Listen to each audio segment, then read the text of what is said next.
is 7 o'clock on Monday, March 21st, and we'll call this meeting of the Sault Ste. Marie City Commission to order. Roll call, please. Mayor Gary, Here. Commissioner Bauer, Here. Commissioner Bospis Rath, Commissioner Collins, Here. Commissioner Miller, Here. Commissioner Talentino, Here. Commissioner Twardy. Here. Who would like to do the honor of excusing I Commissioner will Bospis Rath this take the evening? honor of excusing Commissioner Bospis Rath. Support. All in favor say aye. Aye. She is excused. If everybody could please stand, and we will recite the Pledge of Allegiance. I pledge allegiance to the flag of the United States of America and to the republic for which it stands, one nation, under God, indivisible, with liberty and justice for all. Thank you very much, everybody, and it's nice to see a lot of people in the gallery. On behalf of the commission, and I'm certain all of the administration and staff, we'd like to congratulate Jody Bospis Rath, Commissioner, for the birth of their daughter, Everly Renee Rath, on March 17th. And I think Brian said that from research, she may be the first sitting commissioner to have a child. Yeah. So that's pretty cool. So congratulations to Jody and to her husband Scott on the birth of their child, and very cute and very healthy. So I'd like to congratulate the LSSU women's hockey team, who went to nationals and made it through 2 games and got beat by Boston College in the 3rd game, unfortunately, but had a great run, and we really should be proud of the girls' sport. Last year, in the club hockey ACHA Division II, they had 0 wins. This year they went 29-3-1. So they won the ACHA league tournament with a 4-0 4-game win. So congratulations to them. Hopefully we can get them up here to the gallery, but it will certainly fill the gallery. There's a lot of them. There are 30 kids. So. Sioux Locks are opening on March 25th, which is Friday, and we see the Coast Guard Cutter Mackinac just going into the lock, and we see Coast Guard Cutter Hollyhock behind it, and then a Canadian Coast Guard cutter. So we are all excited for spring, I think. It's nice to see the waterways opening up, and exciting time of year, and certainly I was gone for 10 days, and it was nice to see the shrinkage of the snowbanks, and everything is moving down nicely. Again, in November, we have an election. We have 3 city commission seats up and 1 mayoral seat. Your election deadline to file is April 19th, 2022 by 4 o'clock. So I know that anybody in the deputy city manager's office would help you out with that paperwork, and certainly we, commissioners, mayor, will answer any questions you may have if you want to proceed to run for a commission or mayoral seat. Certainly, I think we all love it, and service to the community is really a good and noble thing. So tonight we don't have any proclamations or recognitions. So item C, which is public comment. Is there anybody in the audience that would like to make any comments on any of our regularly scheduled agenda items this evening? If so, we'll get your name and address, and we'll move on here. So moving into item D, which is the consent agenda. Deputy City Manager Robin Schroyer. Thank you, Mayor. Under the consent agenda, 1, approval of the City Commission meeting minutes of March 7th, 2022. Item 2, acceptance of the Airport Advisory Board meeting minutes of January 13th, 2022. Item 3, acceptance of the Brownfield Redevelopment Authority meeting minutes of December 14th, 2021. Item 4, acceptance of the Economic Development Corporation meeting minutes of February 8th, 2022. Item 5, acceptance of the Police and Fire Pension Board meeting minutes of January 19th, 2022. Item 6, acceptance of the Police and Fire Pension Board meeting minutes of February 16th, 2022. Item 7, acceptance of the Tax Increment Finance Authority 3 meeting minutes of February 8th, 2022. Item 8, consideration of a resolution approving the sale of city-owned parcel 051-292-006-00 to Sioux Co-op Credit Union in the amount of $47,801, and authorize the mayor and city clerk to sign the deed and documents as necessary to complete the sale. Item 9, scheduling a public hearing for a community development grant for the Carbide Dock amenity application.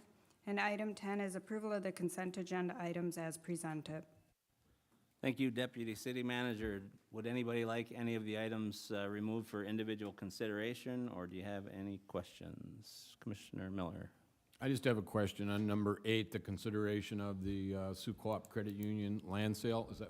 Are we done with that? I mean, we're just waiting for everything to be signed, or where are we with that? The title company requested a resolution. So we approved it at the commission level. Kelly and I didn't follow up with a resolution on that initial request, so that's what this is. Thank you. Just putting what we did in a different format for them. Commissioner Tuarte. That was basically my question. So after, now that the resolution will be signed by the mayor and the city clerk, then the city manager will execute the sale of the parcel? Okay, thank you. Any other questions or comments? Commissioner Tuarte? We got new microphones, and so I have to look at my The button's a little button now. different, isn't it? Yeah. Move to approve the consent agenda. Support. Been moved and supported. Any questions or comments? Roll call, please. Mayor Gary, Yes. Commissioner Bauer, Yes. Commissioner Collins, Yes. Commissioner Miller, Yes. Commissioner Talentino, Yes. Commissioner Tuarte. Yes. Motion to approve the consent agenda passed unanimously. Thank you very much. Moving on into item G, which is business items. City Manager Chapman. Thank you, Mr. Mayor. Up first for commission consideration is a request from the Sioux Locks Children's Museum for the city support and their 2% application to the Sioux Ste. Marie tribe of Chippewa Indians. And we've got a group that is representing the Sioux Locks Children's Museum. Ugh. And they'll give a little brief presentation. If you want to come up over here, your PowerPoint's already loaded up. Welcome. Thank you, Mr. Mayor and council members. I'm Raquel Fernandez-Ernst, the president of the board of the Sioux Locks Children's Museum, and with me is Matt DeWilt, who is our treasurer. So do you want me to go ahead and just talk about the pictures? I think I see it right here. Is that? Yep, there it is.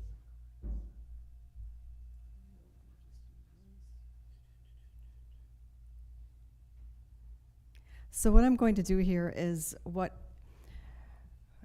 we have been in existence for several years now, and we're at the point in our existence that we really need a build out before we can actually have our museum exhibits installed or fulfilled, created. We are working with Blue Water Studio, and they are a Michigan company. We wanted to stay in the state of Michigan in terms of choosing someone, and we vetted a couple of companies, and they are a fantastic company. So what we did is we commissioned them for exhibits, and what I've done, just to show how much we need the build out, we are in the 223 East Portage building, which used to be Mr. Bauer's Sioux Brewing Company.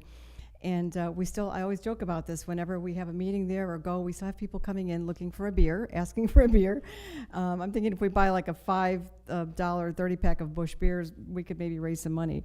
But in any event, what I wanted to do, I thought pictures tell 1,000 words. So what I'm going to do is I have a picture of each room in the museum, and our hope is to expand in December into the neighboring storefront as well. So you're going to see pictures of both sides. So I've got the before picture, and then the after picture is actually the sketches that were commissioned by Blue Water, which, by the way, we do own. So this is the general layout, looking at both sides of the building, of the storefront.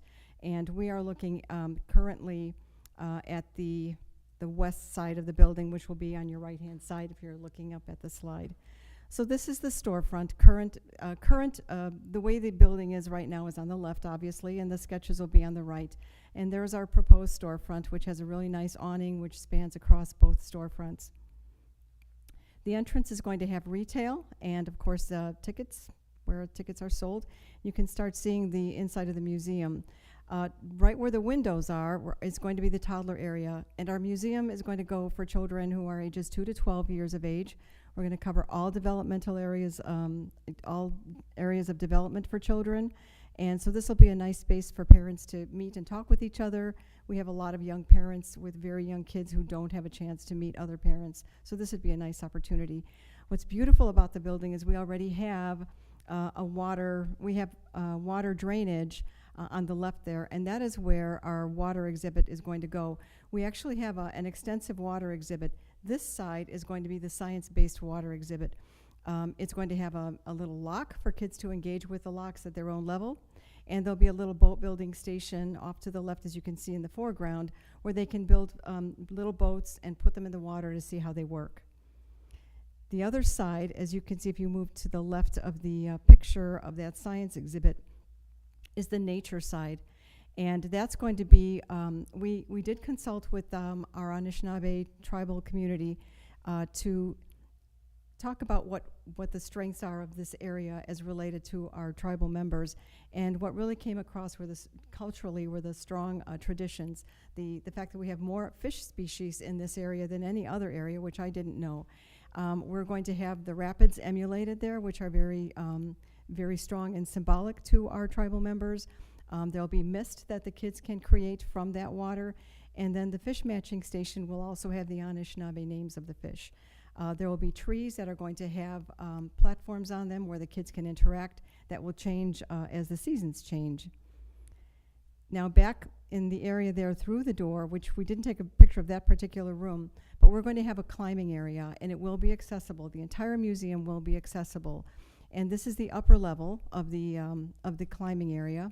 And then, I know it looks really creepy, this is the basement, which our exhibit developers, they were just ingenious. They said, oh yeah, we can go down there. It will be closed off.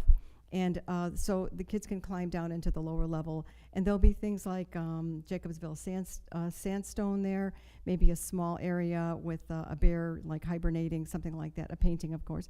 And so the kids can really utilize that area both up and down. The corridor where the restrooms are going to have more of the interactive trees, but we're also going to have a Northern Lights display. So when we had our design charrette, which is a design meeting with our developers, we talked about everything that was important to our area, and the Northern Lights were a very strong aspect of that. So I think it's really awesome that they're including that. Now the other side of the storefront is currently in use, and this area will be the side that has a small Jacobsville sandstone building area where we'll have some pictures, some demonstrations of the stone, as well as foam blocks that the kids can pick up with a crane and build. And then we'll have a small Sioux Locks village that will have things like a bank, a hospital, a grocery store, maybe a veterinarian's clinic. That side will also have a maker space, so we'll have 3D printers, tables where all kinds of different crafts can take place and change over time. And then we'll have a birthday party room that we see so much potential here because we'd like to use it for business meetings in the evening, and of course the adults can go and play in the museum if they want. But we also, I sort of am looking more and more at our museum as a cause because we need this kind of activity and recreation at an affordable price for our children. We don't have this sort of thing in our area. And this is the area where we'll also be offering things like parenting classes if needed, workshops. The Coast Guard's willing to come in and do water safety. So we're going to have a lot of creative programming in this particular room, storytelling.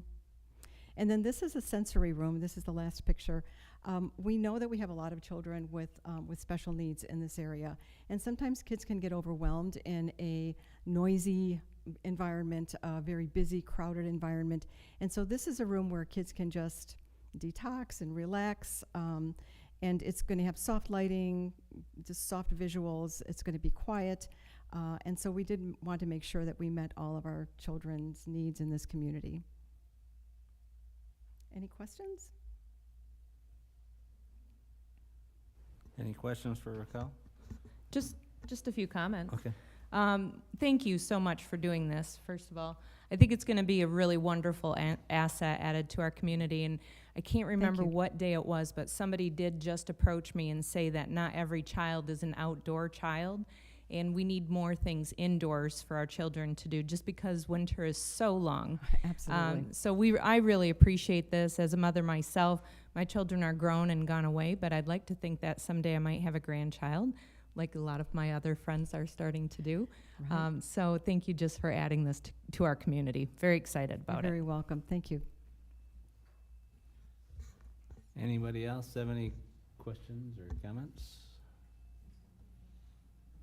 All right, city manager? All right, so what's before Thank the you. commission tonight is a you. request to support their 2% funding application with the Sault Ste. Marie Tribe of Chippewa Indians. The 2% funds, per an agreement with the state of Michigan and the tribe, has to be filtered through a local unit of government. We would be that local unit of government, so there's no direct funds coming from the city for this project. We would act as a pass-through, but we do need to act as a sponsor. So staff would recommend a motion to authorize city manager to submit the 2% funding request on behalf of the Sioux Locks Children's Museum. Commissioner Bauer, you're somewhat familiar with that building. Would you like to make the motion? Yes, I would. I do motion to authorize the city manager to submit the 2% funding request on behalf of the Sioux Lock Children's Museum. Support. It's been moved and supported. Any questions or comments? Roll call, please. Commissioner Bauer, Yes. Commissioner Collins, Yes. Commissioner Miller, Yes. Commissioner Talentino, Yes. Commissioner Twardy, Yes. Mayor Gary. Yes. Motion passed unanimously. Thank you very much, and good luck.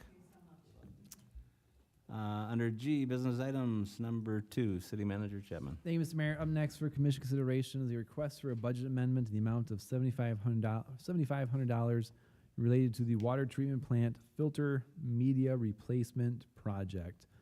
Long story short, there was some cost overruns that weren't anticipated. It looks like primarily it was from shipping. The budget amount is relatively small compared to the project. The project was originally budgeted for $50,000. With the new prices coming in for the shipment, we're anticipating the project coming in at $57,500. So we would look for a motion to increase the budget, $7,500, period.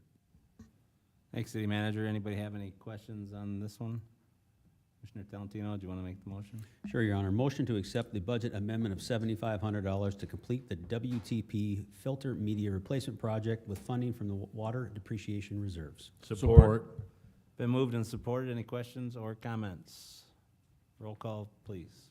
Commissioner Collins, Yes. Commissioner Miller, Yes. Commissioner Talentino, Yes. Commissioner Twardy, Yes. Mayor Gary, Yes. Commissioner Bauer. Yes.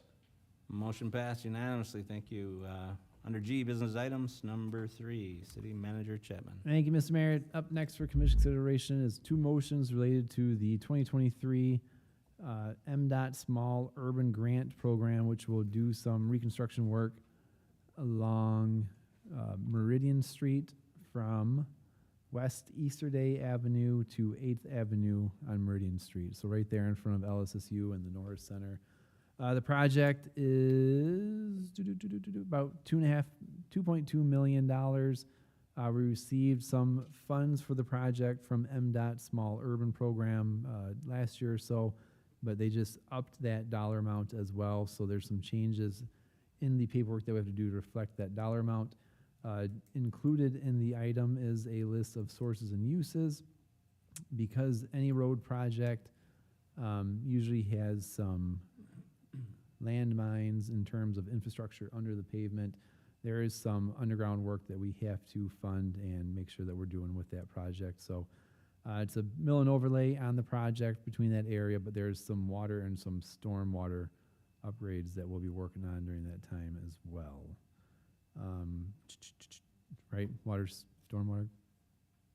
Yep. Complete reconstruction, it's complete reconstruction, okay. This project is set for 2023, so it would be a next summer project. So 2 motions here. Motion to motion to approve increased commitment to funding the city's share of $190,000. Thank you. And motion to establish a budget for the start of next fiscal year for the project in the amount of $2,272,500, with $750,000 funded by MDOT grant and the rest from local sources. Thank you, City Manager. Anybody have any questions or comments? Yep. Commissioner Collins. The capital project source, the use budget worksheet that you use, when you talk about establishing a budget, is that what you're gonna use is to establish it? Yes, so I'm assuming it's titled the, Capital project source and use yes, budget yep. worksheet? So there was a preliminary plan on the left. That was kind of the original numbers, but we got some more funding, so the proposed budget CC 321-2022 is what we'd be moving forward with. So you can see there's construction, engineering, total uses, and then the source in the bottom, 750,000 from MDOT, 190,000 from from local funds, 488,000 from the water equipment reserves, 245,500 from sewer equipment. We do have a big lump of money kind of sitting out there from the 3 Mile Roundabout projects, about 350,000. That project should be coming up to be closed pretty soon. We will shift whatever's left in that pot, which should be about 350,000 to this project, and then just under 250,000 from city road funds. Thank you. Anybody else? I think it's worth mentioning, especially since we have Sarah from Sioux Leader here, that this, there was a component of this that we voted on a year ago, and so this has been in progress for a while. And roads are expensive, and roads take time, and Meridian is a mess. And we know that very well, and we see the Facebook posts complaining about Meridian, and we understand. Meridian was resurfaced. We did a mill and resurfaced, I don't know how many years ago, probably 15 years ago, that was supposed to only last a few years to patch it. And it's seen its time. So I think as we saw in the last, or a couple meetings ago, what did we do, $1 million a mile to reconstruct? Yes. And that was just for a mill and overlay. And this will include underground work that is necessary. And that's why we had to do the mill and overlay last time, because we didn't have the money to do the underground work that was necessary. So this is a big deal, and it's a big deal to get state money to do one of these projects. And contrary to popular belief, we in the city do not pay a road assessment. Our tax money, when you pay your tax bill, and we've talked about it several times at the dais here, less than 50% of the tax bill that you submit to the city goes to the city. It goes to education, it goes to the county, it goes to fix just about every other source, but less than 50% of that is ours. So we do have a very limited amount of money to use on road funding, and I think you're gonna discuss a little bit of that later, correct? Or talk about potholes? Yes. Okay, so, so this is a great project, and we really appreciate it, and we appreciate everybody's patience at this point. So Commissioner Twardy. So just another question then. So none of the property owners along this stretch of Meridian, they will not be receiving special assessments? There's no special assessments anticipated in this project. And so again, this is just like when we did the business spur, and, you know, anytime you can get an MDOT budget to do roads, it really saves the taxpayers, because I'm still paying on mine when they did Armory Place 8-9 years ago. I think I'm about to be done paying it off, but it does impact the taxpayers. So this is a great project, and we need to move forward with it. All right, so Commissioner, who are we at, Collins? Would you like to make the motions? Absolutely. Motion to approve the increased commitment to funding the city's share of the $190,000 for MDOT Small Urban Project Match on Meridian Street. Support. Been moved and supported. Any questions or comments? Or roll call, please. Commissioner Miller, Yes. Commissioner Talentino, Yes. Commissioner Twardy, Yes. Mayor Gary, Yes. Commissioner Bauer, Yes. Commissioner Collins. Yes. Motion passed. Commissioner Collins. Motion to establish a budget for the start of the next fiscal year for this project with full cost estimated to be $2,272,500, with $750,000 funded by an MDOT grant and the rest from local sources. Support. Been moved and supported. Any questions or comments? Roll call, please. Commissioner Talentino, Yes. Commissioner Twardy, Yes. Mayor Gary, Yes. Commissioner Bauer, Yes. Commissioner Collins, Yes. Commissioner Miller. Yes. Motion passed unanimously, thank you. Under G, business items, moving on to number 4, City Manager Chapman. All right, thank you, Mr. Mayor. Up next for commission consideration is authorization to apply for some congressionally directed spending through the federal government. I sent an email out early last week concerning this kind of topic.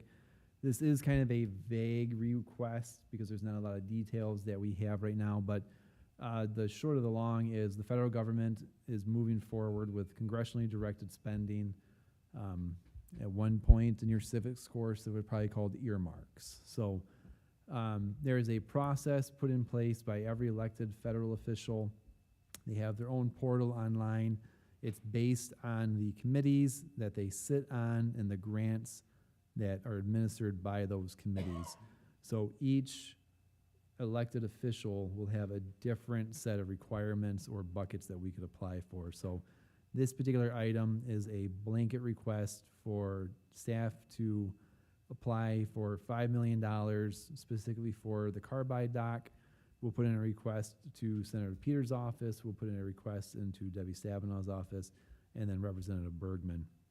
Now, we're not going to get all 3 of those requests, but in talking to some of the staffers in those offices, they highly recommended applying within each office because you don't know what's going to stick. So last year, none of the Senate requests really made it through. They focused on the House requests. If you didn't do one with Representative Bergman, you wouldn't have even been in those conversations. So they are recommending that we apply for the same grant or the same funding request, dollar amount, through each office. So that's what this particular item will be, is kind of a blanket authorization.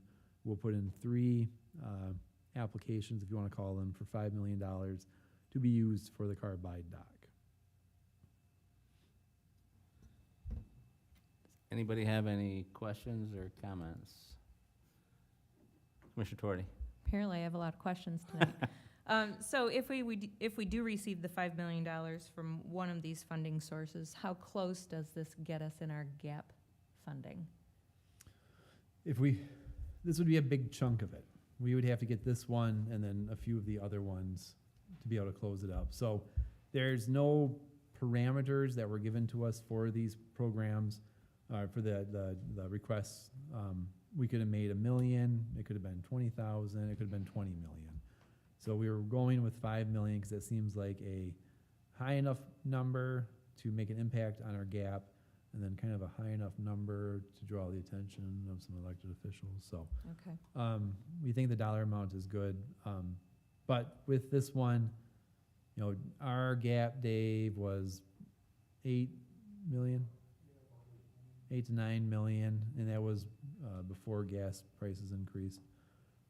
So if we get a $5 million grant, and granted, this one isn't it'll go through some of the grant funding processes, but there's not a match unless it's a certain bucket that does have a match. Most of these won't have a match, but if we get this one, and then maybe another one that we applied for from EDA or the MEDC, then we fill our gap. So it's a good size bite out of our gap, but nothing's finalized until I bring the contract to you guys. So we'll see. Thank you. Well, we certainly have to be wearing somebody down because we have, we approved 5 grant applications at the last meeting, and we have 2 tonight, so can't recall in my short period here of any project that we have had to try so hard to fill a gap, so congratulations on the effort, at least, so hopefully Tracy's it'll pay fingers are off. smoking. a Yeah, I little can bit. imagine.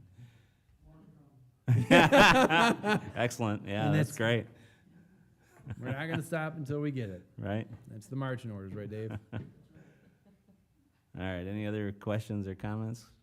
Commissioner Torti, would you like to make that motion? Sure. Motion to authorize staff to apply for congressionally directed spending for the carbide dock through our elected representatives. Support. It's been moved and supported. Any questions or comments? And we'll do a roll call, please. Commissioner Twardy, Yes. Mayor Gary, Yes. Commissioner Bauer, Yes. Commissioner Collins, Yes. Commissioner Miller, Yes. Commissioner Talentino. Yes. Thank you very much. G, business items. Number 5, City Manager. Thank you, Mr. Mayor. Up next for commission consideration is a request for another grant application to the MEDC, or is this one MDOT, excuse me. No, MEDC, sorry, MEDC. For the Carbide project, the grant amount is $1 million. There is a 20% match to it. We'll use funds already obtained through some of the other grants to match this one, particularly the MDOT legislative grant that we received a couple of years ago. This particular program is through the MEDC. It's the Public Gathering Spaces Initiative Grant. The project falls in line with their program requirements because of the boardwalk, the large park space, those type of assets that were incorporated into the project. So we would look for a motion to approve the grant. We look for a motion to approve as presented. Thank you, City Manager. Any questions or comments for the City Manager? Commissioner Miller, would you like to make that motion? Yes, Your Honor, thank you. Motion to approve the CDBG Public Gathering Spaces Initiative Grant Resolution for grant submittal and to allow the authorizing official Robin Troyer, Deputy City Manager, to sign. Support. Any questions or comments? It has been moved and supported. Roll call, please. Mayor Gary, Yes. Commissioner Bauer, Yes. Commissioner Collins, Yes. Commissioner Miller, Yes. Commissioner Talentino, Yes. Commissioner Twardy. Yes.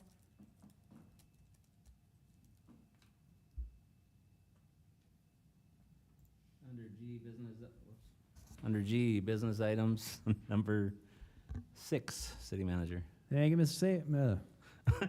It's spreading. Boy, I guess, At least your microphone's on. boy.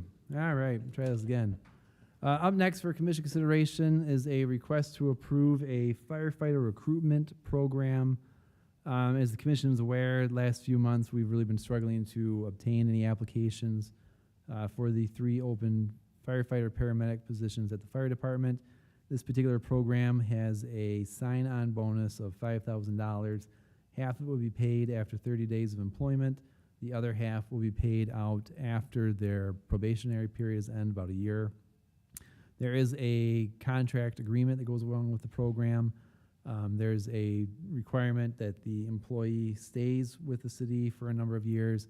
If they leave before that requirement, they have to repay the funds based on a prorated. So if they're here for 2 years, they only have to pay back a third. So there's some program details in the attached contract. The funding source is within the operating budgets. It's kind of a small program. It's $5,000. Because it's split out between 2 different fiscal years. It'll be, if we get anybody soon, it'll be this fiscal year, and the rest will be next fiscal year. We can absorb the dollar amount into the operating budgets and just shift some things along. So it shouldn't be too big of a fiscal impact for us. Like I mentioned, there's 3 positions open at max. It's gonna be about 15 grand spread out over a number of fiscal years, so it shouldn't be too bad.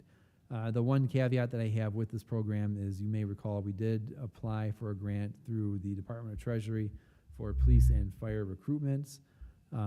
We want to move forward with this program to try to entice some of the LSSU interns to look at us more seriously. If that grant program does come through, which we should hear about, I think the end of April, then the funding sources would should switch to that grant fund. So it's an opportunity to get the advertisement out, try to start developing some more interest within the positions. The local union did work on the flyer. This was something that they brought up and they worked on, so it has the support of our staff at the fire department. So we look for a motion to approve the program as presented. Thank you, City Manager. Anybody have any questions or comments on the firefighter recruitment incentive program? Anybody like to make that motion? Commissioner Bauer? So moved that we approve the firefighter recruitment incentive program as presented. Support. It's been moved and supported. Any questions or comments? Might as well finish off with a roll call vote. Make it work for it tonight. Commissioner Bauer, Yes. Commissioner Collins, Yes. Commissioner Miller, Yes. Commissioner Talentino, Yes. Commissioner Twardy, Yes. Mayor Gary. Yes. Thank you very much. Hopefully it bears some fruit. Under H, city manager announcements and updates. It looks like we have 2 items. City manager. Thank you, Mr. Mayor. Just a couple of things for you all. The first one is the Police and Fire Pension Board actuarial presentation is scheduled for April 20th, 2022. The commission is invited to participate, not in your official capacity, but participate as a member of the public and learn a little bit more about the fund and where we're moving forward, or we're moving in the future. That meeting is again scheduled for April 20th, 2022 at 8 a.m. here at City Hall. There will be an option for some remote participation, but you won't be able to comment or anything like that. Some other announcements and updates. I got 3 of them here for you. It is pothole season. The beautiful weather that we've had has certainly opened up the roads a little bit more, and we're starting to see the impact of some of the cracks and potholes that have gone awry. We are actively working on them and talking to Tyler this morning at DPW.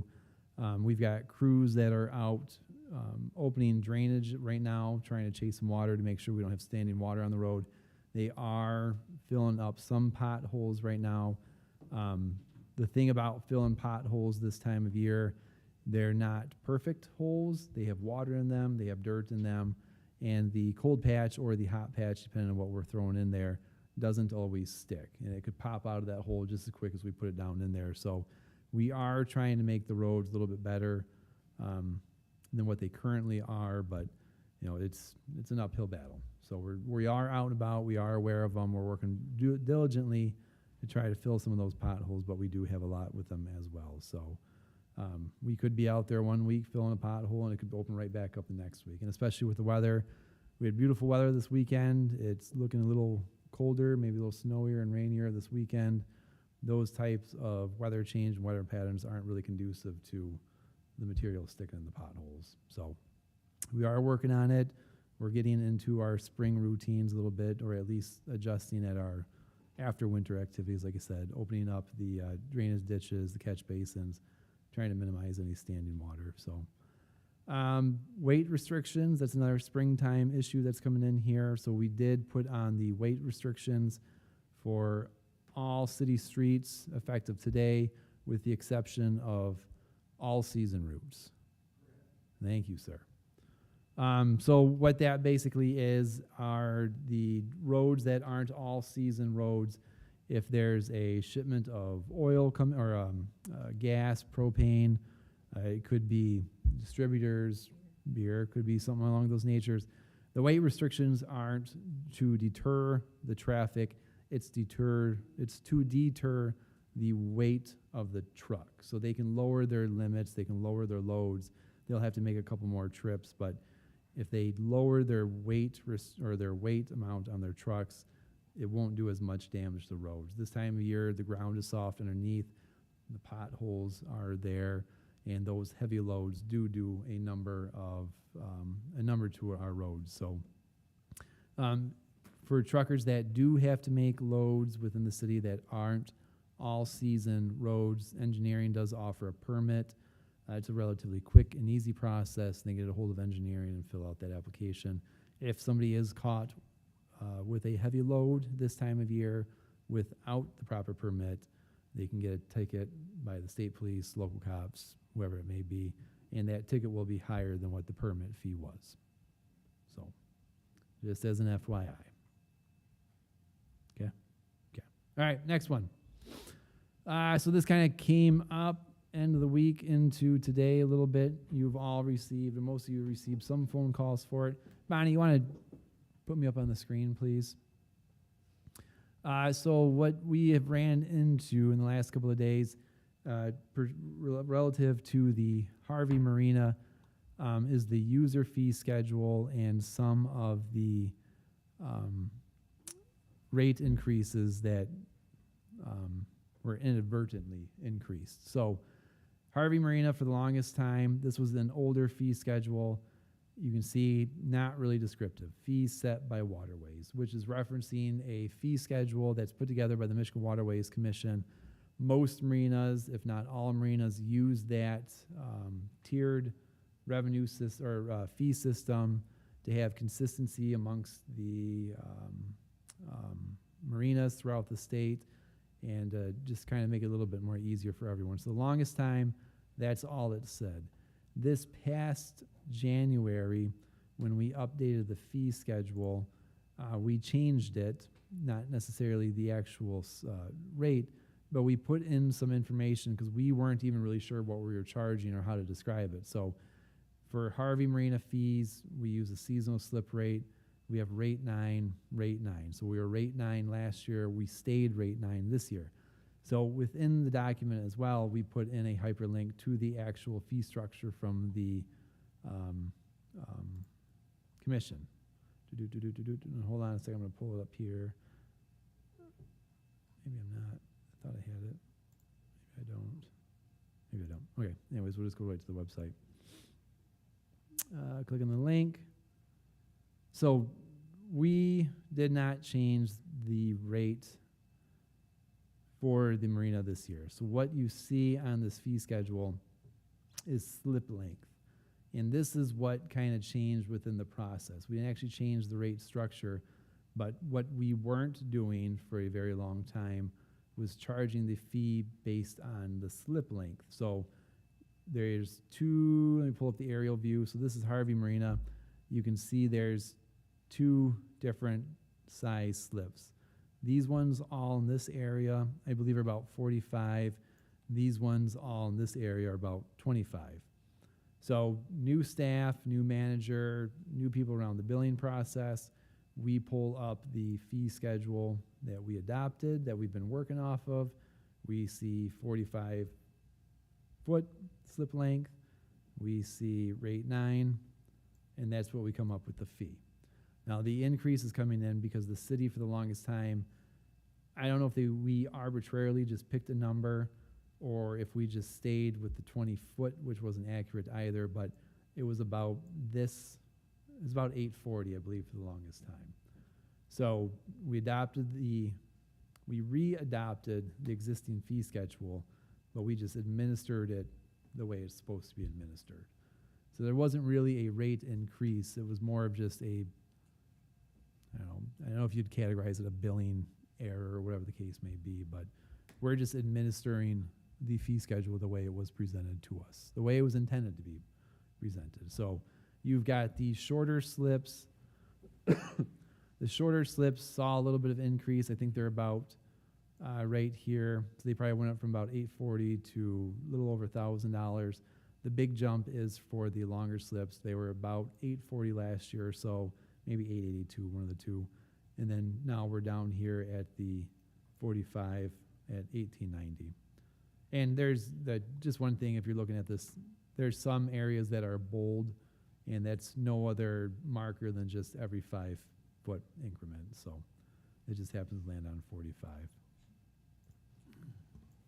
So like I said, I know there was a lot of questions. Some of you got some calls throughout the day, throughout the weekend.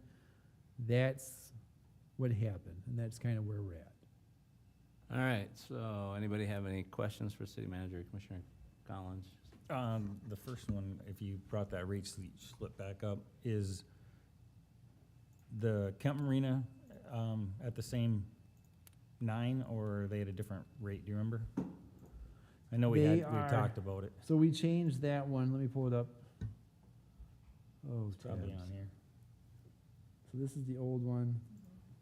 Gosh darn it, let me pull this up right here. I think we moved the Kemp. We did move the Kemp. It went from 9 to 8. Right, it was only supposed to go up 1. Right, and that's what that one did. Okay. Let me,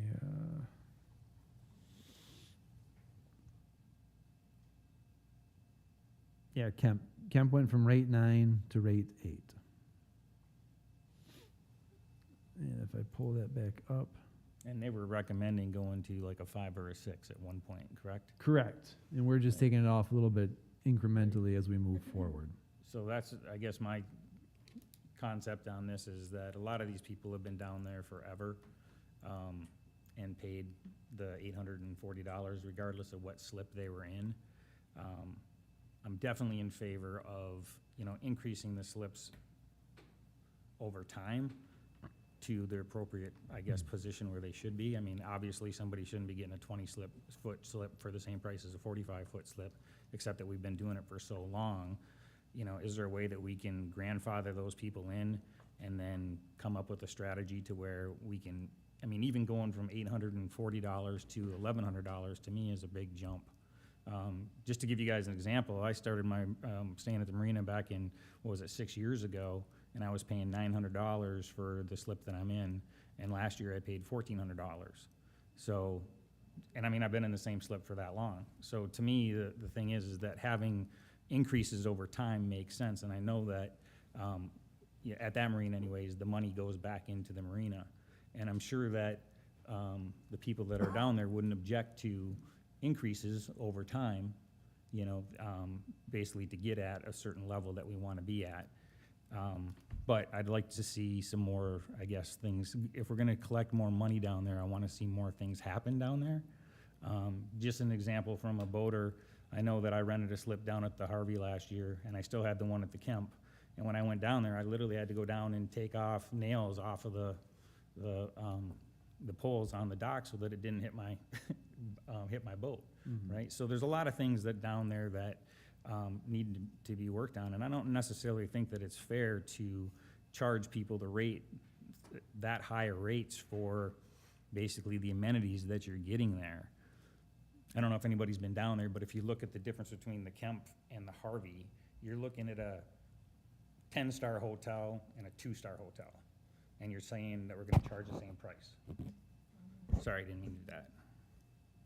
That's all I got for right now. All right, thanks, Commissioner. And just for reference, real quick, I'm sorry. We went back as far as we could in terms of the billing, and we pulled it up from 2012, and we were still charging about $840 back then too. So it's been a very long time. So just another point of reference. Commissioner Twardy? I think my constituent concern was that he has had his slip down there for a very long time, and he only has a 25-foot pontoon, or I think maybe even a 20-foot pontoon, but he's in one of the longer slips, so he's going to pay the same rate that a 35-foot boat is going to pay, or even a 40-foot boat. So is there a way to kind of jockey some of them around? I know people get very passionate about where they park, and that's where they want to stay, but is there a way that we can move a 20-foot pontoon to a smaller slip so that he doesn't receive the rate increase up to $1,800 that, you know, a 35-foot boat would pay, or a 40-foot boat? I would, and that's why I don't have that answer. I would assume that there could be an opportunity to do that, but it just depends. I mean, I don't know. I don't know if there's more less than 25-foot boat than the big ones. You know what I mean? It's probably not an easy split, because I think the map, if you count it up, 1, 2, 3, 4, 5, 6, 7, 8, 9, 10, 11. There's only 12. So there's 12 slips with, what did I say, 45, and then the other. There's only 10. Okay, 10. Yeah, so there's 10. Not used as a dock. And I think in total there's about 30 of them. So it's not quite split down it. So I can't just, because there could be a big one here, there could be a short one there. I'm not really sure, but Can I put Yep. my mic on? Commissioner? Yeah. So if you look at that picture, if you go back though, if you look at the top, It's only right? 10. So, Yeah. so you look at the top and you look at that first boat, right? So theoretically, that boat's too big for that dock. Yeah. The next boat's too big for that dock. mhm. If you look down that boat's too big for the dock, Yeah. right? So, I mean, realistically, those boats, you can't, I mean, I don't even know how the heck that guy's anchored there, but I'd like to see how he's tied up. Those boats wouldn't be there in a regular marina. Yeah. They wouldn't put them in those slips, because you wouldn't be able to, in a regular marina, you wouldn't be able to maneuver around the bow of that boat to get into your slip. Mhm. Well, and that, I guess that's sort of my question, and I know, like I said, people get very passionate about where they park, but maybe there is some jockeying or maneuvering around that we can help the people out who have the shorter boats, that they're not paying the $1,900 a month. And oh, hello, Coast Guard. I'm like, what is that? It's just the Coast Guard.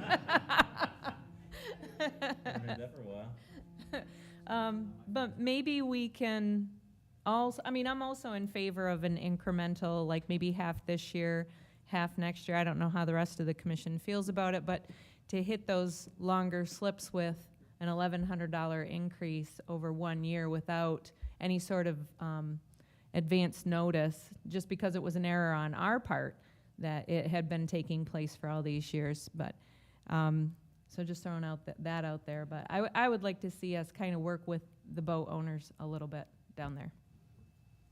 Anybody else? Commissioner Collins? My thought process is that to somehow keep them the same rate. I mean, if we're gonna give everybody increase to the $1,100 increase for when it went from 840 to 1,100, like he said. Whether it's a 45-foot slip or a 25-foot slip, everybody pays that amount, especially the people that have been there for that long. They should be grandfathered in, and then once they leave, possibly increase the 45-foot slips to a higher amount. Problem you have right now is you have everybody, regardless of the size of the slips, and paying the same amount. So to go, okay, we're gonna give you guys, you were paying 840, now it's gonna be 1,100. You guys over here, it was 840, now it's gonna be 1,800, right? Why don't we just say, you guys over here, we're just gonna make it 1,100 across the board, and then, because you guys are grandfathered in, and then if they ever leave, that boat ever leaves, and somebody wants to bring in a bigger boat, then we can look at the actual schedule that we have. Make sense? It makes sense. It just sounds like a lot of work. Well, it's a lot easier than jockeying boats around and trying to get people to agree to move around. You I'm know what I done mean? with my comments, if you All right. want to comment there, Mr. Let's go to a Talent. fresh voice, but Commissioner Talentino. Thank you, Your Honor. I guess the problem that I have with this is I don't like the terminology grandfathered. You know, I mean, we look at this, you went back how far, City Manager? 2012. You went back to 2012, and they've never had a price increase. It's stayed the exact same since 2012. We find out we've been doing it wrong, they get an increase. That one slide you just showed up there, it said a baseball field for the weekend, to rent all three was $450. So we're letting these guys sit in that slip for the whole entire boating season for $800 and some dollars? That's still a heck of a deal, folks. You know, so I don't really like the word grandfather, because some people will slide under that and never leave, and nothing ever happens. Kudos to staff for finding out that we were doing this improperly. Rates go up, things go up. You know, I don't have a problem with it being the way it is. Commissioner Collins. So I don't have a problem with it staying the way that it is. I don't have a problem with price increases. But if we're gonna basically go down that path where we're gonna say, if you have a 45-foot slip, you're gonna pay $1,800. If you have a 2,500-foot slip, it's gonna be $1,100. But we're gonna allow you to put a 30-foot boat in a 25-foot slip, so you save the money, right? So if we're gonna go down this path where we're gonna increase and we're gonna have 45-foot docks and 25-foot docks, then we have to also have a rule in there that says you can't put, 26-foot boats in a 25-foot slip. You can't put a 30-foot boat in a 25-foot slip, which then takes care of what you're talking about. So I'm okay with that.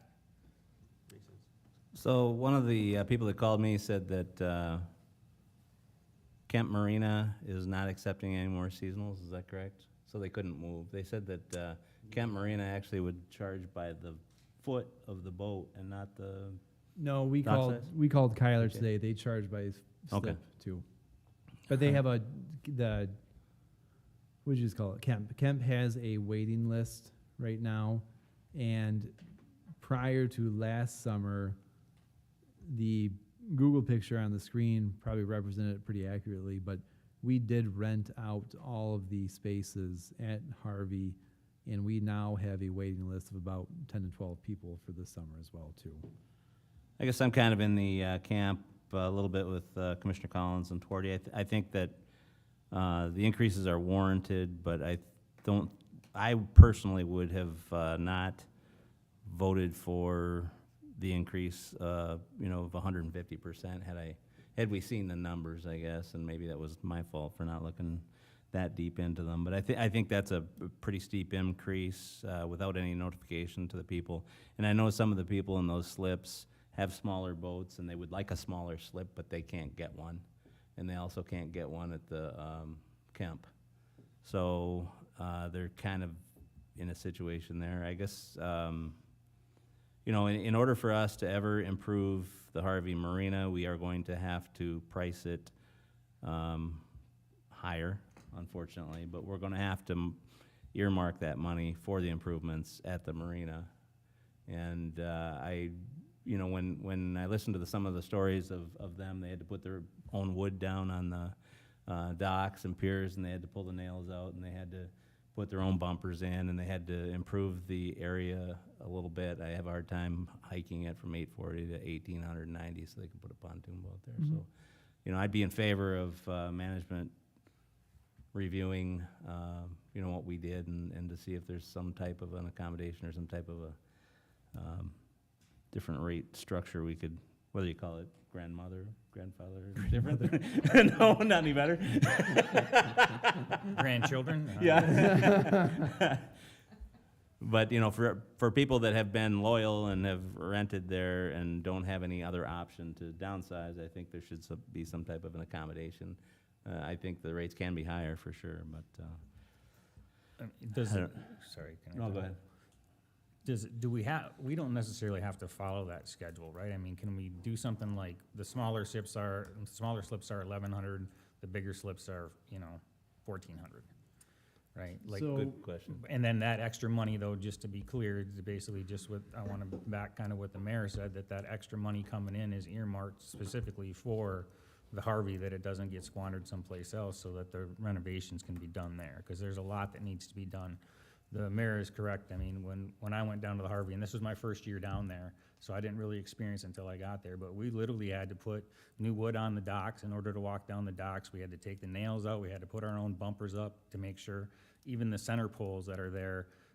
And don't get me wrong, it's just once you have the slip, people can pretty much do what they want, so they start to put their own things up, and then when they leave, they just leave them, which leaves the nails and stuff that's in there. But my point is that there's a lot of things that can be done down there that are just small things, and it won't take a lot of money to do it, but the extra money will definitely come in handy, so I'd like to see it earmarked somehow, some way. But it would be cool if we could do something like that to say, let's get people in the right slips, number one. So let's have some sort of a schedule. Like, I know at the Kemp, what they do is they say, here's the length of our dock. Say we got a 40-foot dock. Okay, we can put boats in here between, 28 to 38 feet long, right? And then that's basically how they bill it. So if you have a 28-foot boat and a 40-foot slip, you're paying for the 40-foot slip, Right, right?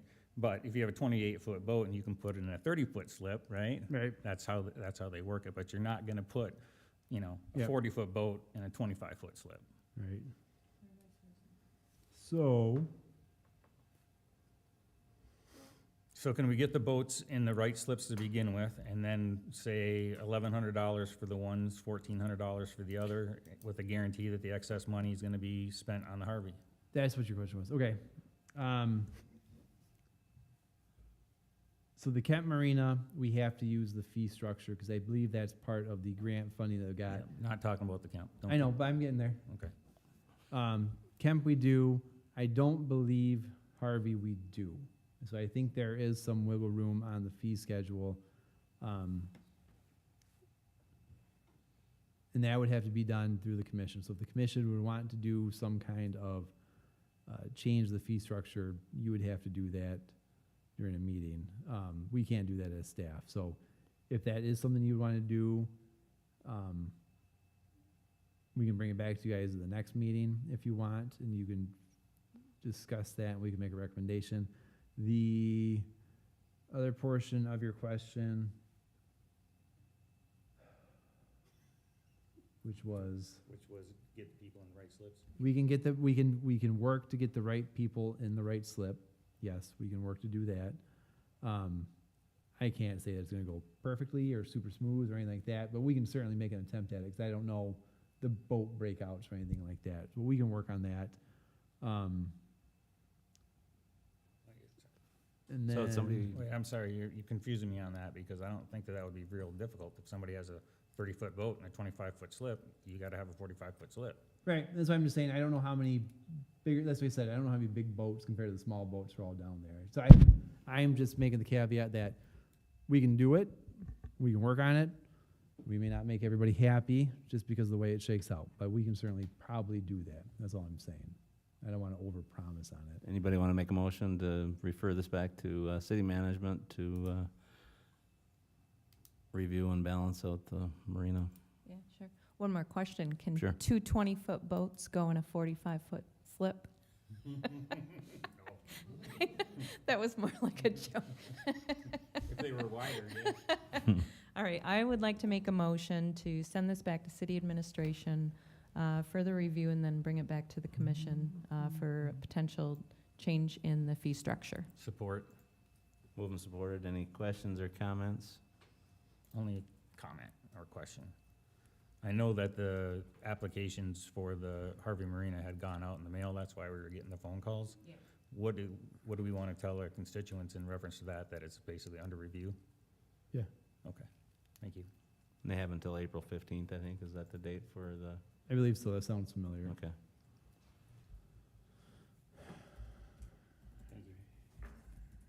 Technically, do we have to vote to add this back onto the agenda, or can we just go ahead and vote? Well, yeah, you just vote. Just go ahead and vote. Just vote. Those in favor? All in favor, say aye. Aye. Any opposed? Motion passed. Thank you. I do have a question, Your Honor. Sure, Commissioner Mailer. Sorry. I'm hitting the new button here. So they have until April 15th, which means we have until April 15th to straighten it all out, right? Not necessarily. They have till April 15th, which means you have until April 4th. April, okay. So it'd be the We have next- less time. It'd be the next commission meeting. Okay, great, thank you. Because if we waited till, April, you have commission meetings on April 4th, and then your second one would be April 18th. Well, Commissioner Collins said, well, what do we say to the people that already have the stuff in the mail, whatever, we're working on it, or whatever? Yeah. But we need to work on it by April 4th. It Right. needs to be resolved here Yep. by April 4th. Thank Yep. you. I'm assuming the city will put out a communication then to, Thank you, Commissioner Collins, for all the information. I know you're a boater, so you know what you're talking about, so I'm listening to you. You too, Brian, a little bit, but Greg mostly.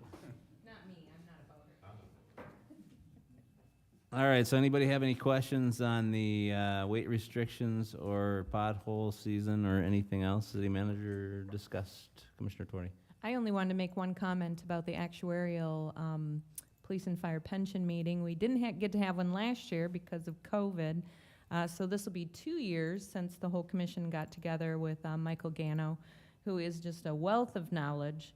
And I actually find him quite humorous as well. For an actuarial, he's really got a good sense of humor. So it's a great meeting for us all to try to attend. And we learn a lot about how our police and fire pension is organized and performing. That's a great point. He is an extremely intelligent individual, and the investment people are there too, so you learn a little bit about what the market is doing and the outlook, so it is an interesting meeting. All right, so that covered both of your announcements and updates. Thank you very much. Item I is matters presented by the public. Is there anybody in the public that would like to come up and either introduce themselves, tell us a little bit about yourselves, or have any thing to bring in front of the commission? I know there are a couple people that are candidates for office, so I don't know if you'd like to. You can do it alphabetically or however you want to do it. And if you could come to the microphone, please. We have people on television and YouTube that Sure. are watching. Good evening, Mr. Mayor, Commission. I am Jonathan Scheel. I am from Petoskey, and I'm running for state rep to the 107th. I'm here with my son, Creston, who is 6th generation to Northern Michigan. His great-great-great-grandfather got a land grant after the Civil War and moved up into the Harbor Springs area. I want a 7th generation for my family, his family, in Northern Michigan. I want that for your children and your grandchildren. We have to have an economy to make that happen. I think one of the first things that will help that is local control. I believe the state legislature right now thinks they know more about Sault Ste. Marie than you do in this room. There are numerous mandates that come from them that does not help your city and your economy. Unfunded mandates also are a problem. Again, the state is sending you rules and laws that cost you and your citizens money that you have no say in. Infrastructure is another big issue. You talked a lot about roads tonight. The funding formula for that, I believe, is just wrong. We up here in northern Michigan get short shrift. We have for a long time. That has to change. Not too long ago, the state did a big deal with gas taxes and changed this, changed that, and I don't think we see a big improvement up here because of that. And it's not just roads. It is our bridges. It is our water systems, our sewer systems, and broadband is also very important for our future. Lastly, for tonight, is housing. I think housing is an incredible problem for our children, ourselves, our employers, our employees. We are not going to be successful without more housing. I started out as a carpenter.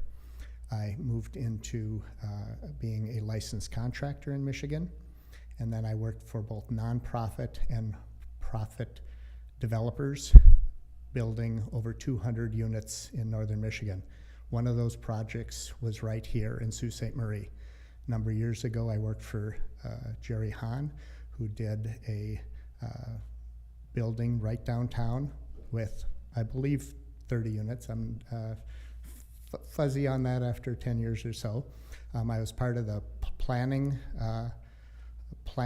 and budget planning for that building. I have been a planner and zoning administrator for the last 16 years, right now for the city of Charlevoix and for the city of East Jordan. I have, because of that, working with cities, working with townships, I know what a lot of your issues are and what could possibly help down in Lansing. I privately was the vice chair on the Commission of Aging Friendship Center in Emmett County. I was the treasurer of United Way. I was the chairman of Concord Petoskey, and I was a county commissioner, vice chair on the county commissioner of Emmett County for 2 years. With my governmental background and my private background, business background, I believe I'd be a very good candidate. I hope you can, I'm gonna have my son hand out some cards in a little bit, and I hope you could look at my website and see if my policies line with yours. Thank you very much. Thank you, Jonathan and Preston. Nice to meet you.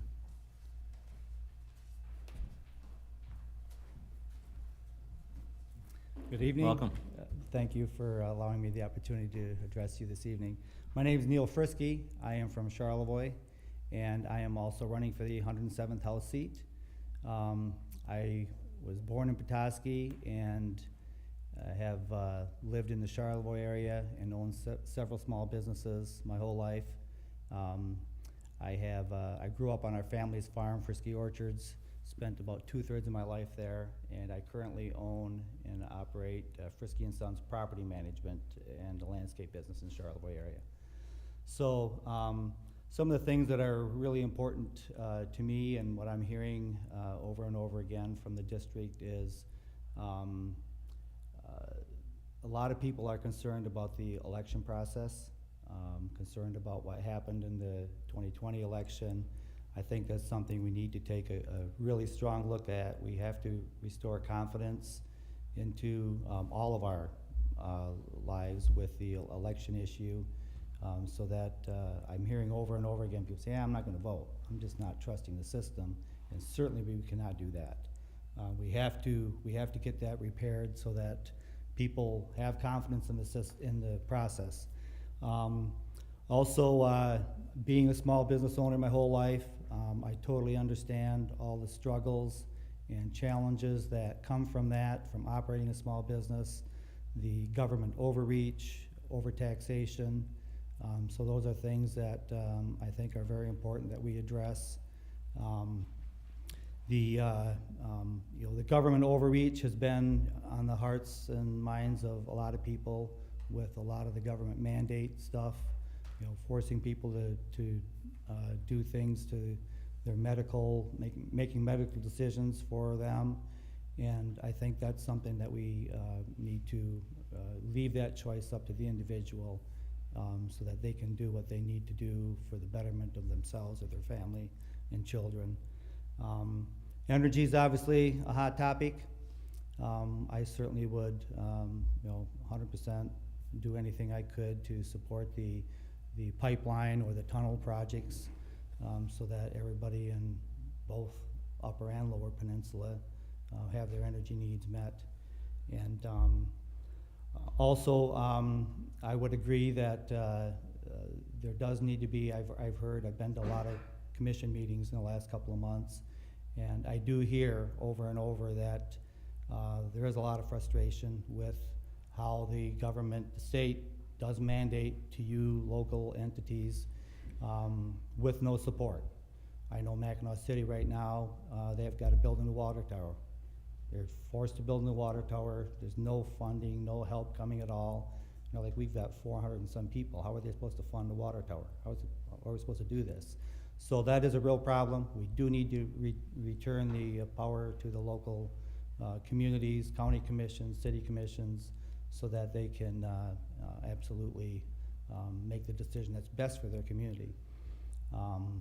So I too have a pamphlet that I'll hand out to each of you. I've met a couple of you before the meeting. And please visit my website also, neilfrisky.com, and read all about me. And I think you'll find that that I may be the guy that you would like to represent you in Lansing in the next term. So thanks for your time. Thank you, Neil, for coming. Nice to meet you. Is there anybody else in the audience that would like to? I just want to say thank you for the new microphones. I can actually. Can you hear them? Good. Hopefully they can hear them at home.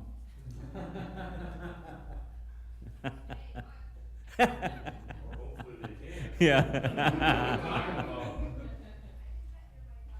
Oh, now she has the ability to shut us off, I guess. Yeah, that's handy. Is there anybody else in the audience that would like to speak at this time? Tony? I just have a 35-minute presentation. Yeah. All right, moving on.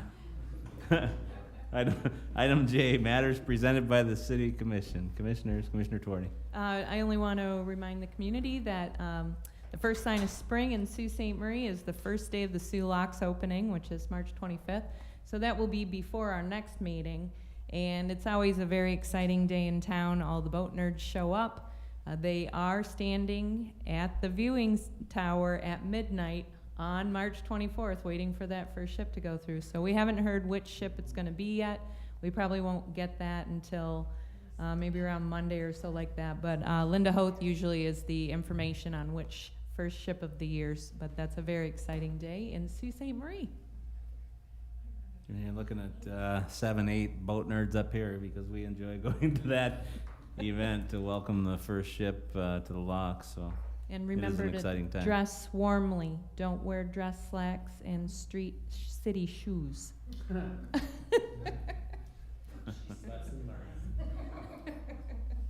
Anybody else? Commissioner Bauer?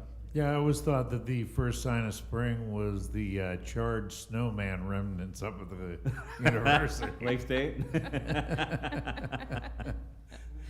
Hopefully. All right, Commissioner Tuarte, anybody else have any comments or nothing? Mr. Tuarte? Move to adjourn. All in favor say aye.